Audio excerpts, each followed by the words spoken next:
Ngayong araw, merong bagong pyesa na naman tayong ikakabit dito sa Gixxer 1000. So, nag-start na ako actually. Pero hindi pa naman ako nakakalayo. So, pakita ko muna yung mga bagong parts na ikakabit natin dito sa Gixxer 1000. Yan, so, ito yung Gixxer. And so, meron tayo ditong Brembo RCS yan, guys. Yan, so, meron tayong RCS 19 Corsa Corta dito. So, open natin. Ito siya. Brembo, legit Brembo. Thank you to Raymond RMD Accessories. Ayan. So, ito siya. Brembo RCS 19 RCS Corsa Corta. So, ito na yung top of the line ng brake master ng ng Brembo. Ayan, so may kasama siyang bagong bolts. Tapos meron tayong ditong isang Arashi. Rear set naman to, guys. Ayan, so ayan yung itsura niya. Pamilyar naman na kayo dyan, Arashi. Since ako ay panggabi, kabit natin siya dito sa Gixxer 1000. Since maulan ngayon, nag-uulan sa labas, matubig. Ayan, meron tayong Arashi Racing. Yan, sa loob niya is merong manual. Ito yung itsura niya pala, guys. Ayan. Naka quick shifter na to. Yan, for your Suzuki Gixxer GSX-R 1000. Yan, so andito rin yung instruction for installation. Hopefully sana kompleto, no? Tignan natin isa-isa. So, power brake ng Arashi version 2. Okay. Siyempre, papel. Unahin natin itong mga manual. Okay, may paganito pa. Present discard and enjoy. So, meron discount daw si Arashi. And then, ito yung unang parts. Ooh, ganda. Gawin natin yan dito. Left side. Ito yung rod. So, papalitan din natin yung shifter rod. Ito naman ay okay. Legs. Okay. So, same na same. Wala lang siyang tornilyo pa. Asan yung tornilyo? Ito may spring, I don't know kung saan to, pero we'll see later kung saan ginagamit yung spring na yan. Bolts, of course, 4.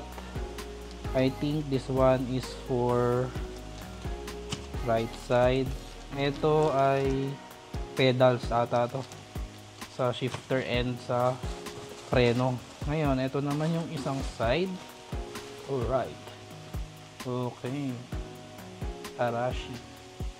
Kulit na yung Arashi niya, parang aray. Parang aray helmet. Oh. Bigyan natin ng thread mark yan. Thread lock yan. Para sure ball.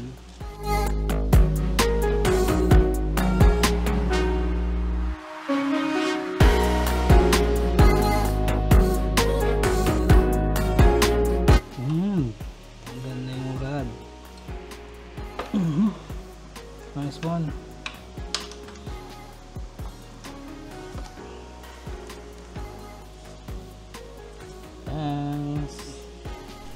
Okay. Ito. Hindi ko na binalik yung thread ay yung tornilyo ng stock. Okay.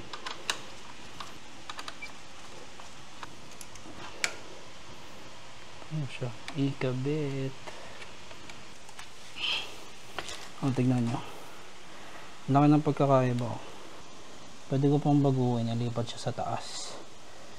Ito sa kabila medyo crucial lang kasi meron siyang, hindi naman totally crucial. Meron siyang master. Brake master.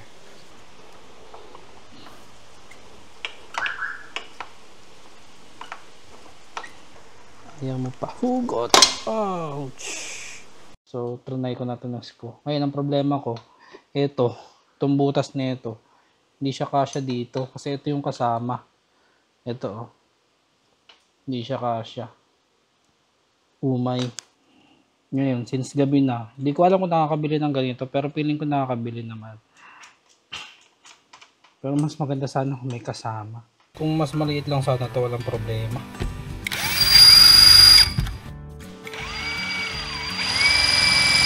Buti na lang marami tayong kargadong tools dito sa bahay. Ito oh. Boom! Boom! Boom! Ginamit ko to pang wasak ng tiles nung nakaraan eh. Butas to guys, ako nagsasabi sa inyo.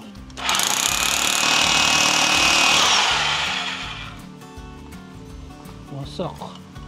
Butas.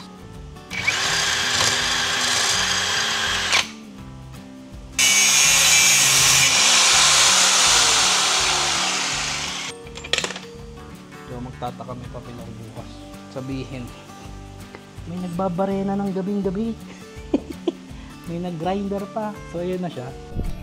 Okay guys, day 2 to nung installation natin. Continuation nung ginawa natin ng gabi. Hindi ko natapos yung installation ng master kasi hindi ako marunong magano eh. Kailangan ko ayusin yung sa brake light. So hindi ko na siya tinapos. So pupunta na lang ako sa shop ngayon para magpagawa. Papa-install ko yung master na Brembo. Tapos magpapableed tayo ng rear and front na din syempre kasi papalitan yan eh. So dito lang naman yon along sa Marcos Highway kay Abante, kay Boss Babe Asia. Doon na lang tayo magpapa-install. Wala akong maiisip kung saan ako magpapa-install. Balak ko kasi sana pagsabay-sabay na yung preno, yung lines. Kaso wala talaga akong oras eh, baka hindi ko maasikaso yung motor. Dahil meron kaming upcoming ride sa Ilocos. So kailangan ko na ipaayos ngayon siguro. Next time na yung lines. Tsaka yung ano naman, yung preno, mabilis lang yun. Madali lang i-install yung preno eh. So samahan nyo ako ngayon. Mamadali ako kasi alas 4 na. Hanggang alas 6 lang yung shop nila Boss Babe Asi. Sana umabot ako no. Pang last call. Nag-chat naman ako ahead of time. Pero kaninang mga alas 3 yun. Nanintay ko pa kasi umuwi yung asawa ko bago ako malis.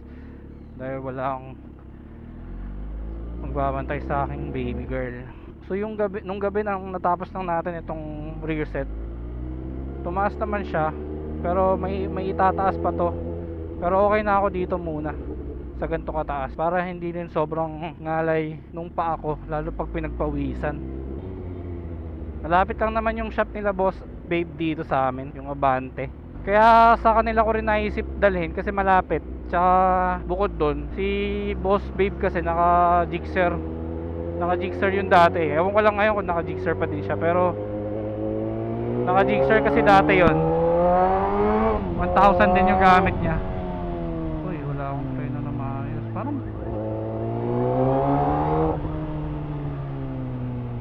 hindi maganda yung feel ng motor ko.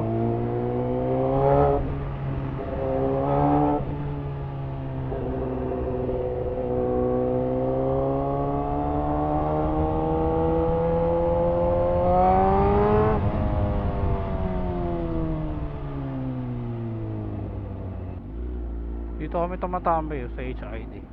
Pinoy Yakitori, Abante Motorsports. Sa likod yung garage nila, ang dami dun. Daming bikes. Big bike garage. Sana pwede pa. We accept credit cards. Okay, sakto, wala akong dalang cash. Patambay kami minsan dito ng LFG sa may HID burger. Tsaka solid din yung food dito sa Pinoy Yakitori. Nabutan mo pa kami. Oo nga, ako yung nagchat kay Boss Babe. Kaya nga, magkasara na kami. Ano problema, pre?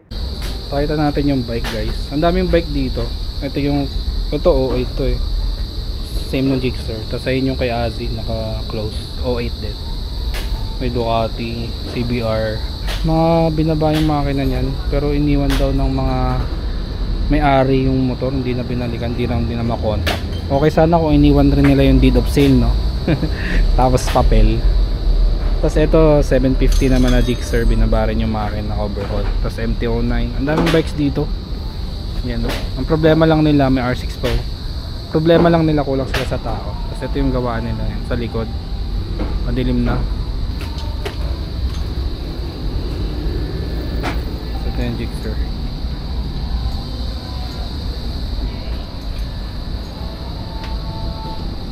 So dito lang ako. Presko kasi dito guys.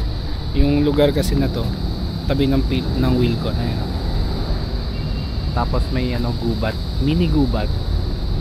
'Di ba? Mahilig ako sa ganitong lugar eh, yung presko lang. Ito yung MTO na yun, naka SE1 na gulong. Mukhang pinang re-race track to. Tapos ito, Gixxer din to. Hindi ko alam kung O6 to. Pero ang daming Gixxer dito. Ito R6. Pero naka Brembo Ohlins. Naka Brembo Ohlins to, solid oh. Nangialam na tayo. May tricycle pang araw dito, iniwan.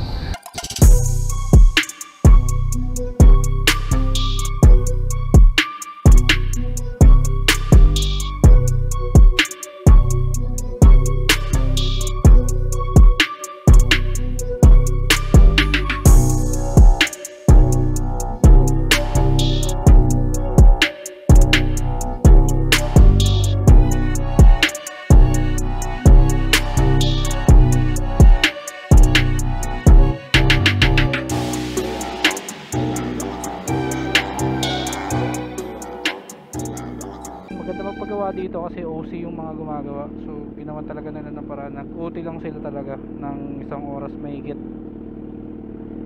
Tapos na bleed na rin yung likod and na bleed na rin yung harap. Tapos naka Brembo na tayo. Brembo, oh shish, ang sarap hawakan tol, sarap ng feeling.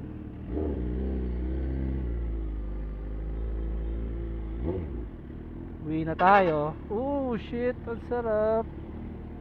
Grabe, ang sarap hawakan ng preno ko. Yung clutch ko, kailangan kong palitan to. Siguro may nakita naman akong ka-size na Adeline, so baka mag-Adeline na lang ako. Tapos RCS ay Racing Boy na pump para dun sa clutch.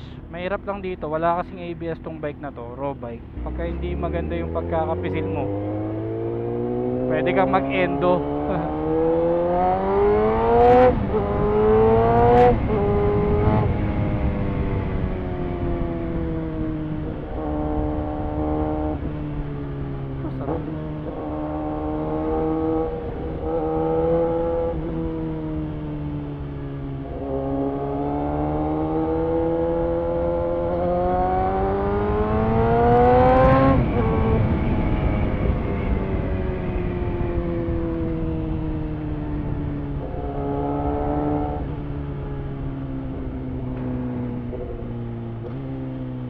$36.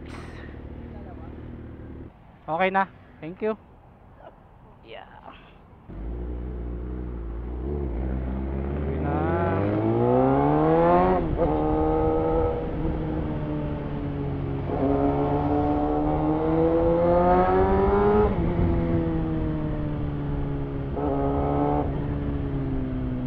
Yun, ang lakas ng preno.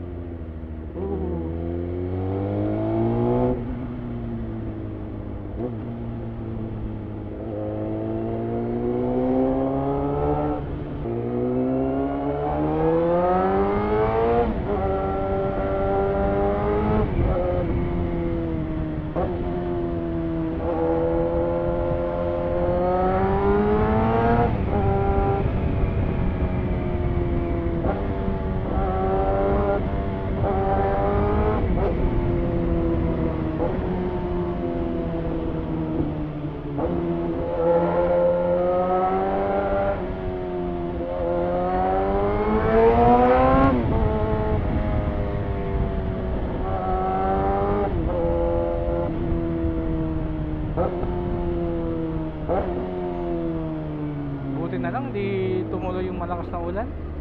Di basa talaga ako na ito.